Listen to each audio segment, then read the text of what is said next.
2006 Mini Cooper S with 79,000 miles on it, owned since new. We got a little the oily stuff burning off on the exhaust, the headers here, but otherwise I don't see any leaks.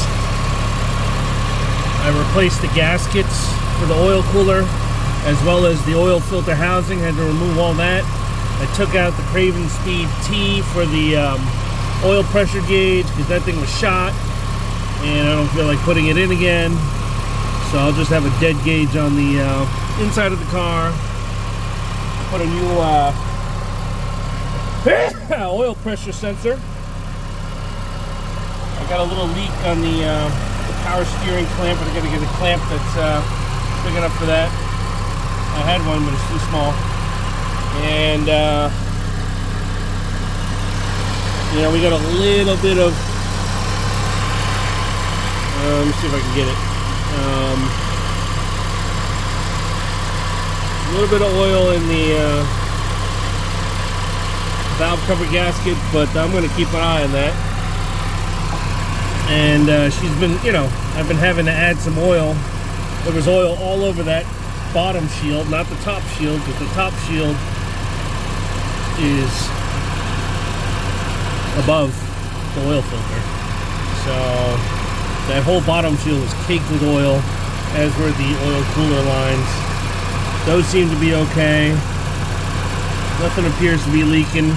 And I had the death rattle, and that's gone. So let's go. We got the ATI harmonic balancer in there. I gotta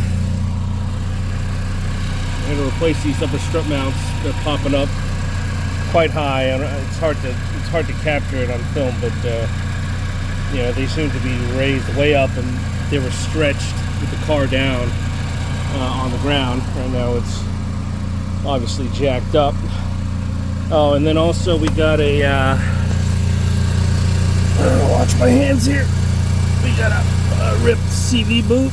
I'm gonna check the other side when I do the struts. But all in all, not too bad of a job. A little tight in there. It's hard to get the 27mm wrench. I really had to go you know, with the ratchet. I mean, it was, you have to use a deep socket because the plug's so long, and you can't get a wrench in there. So that was a little tight. And then I'm gonna pop it out. That exhaust manifold heat shield is always annoying. Somehow it always goes in super easy. But got her done. On to the next thing.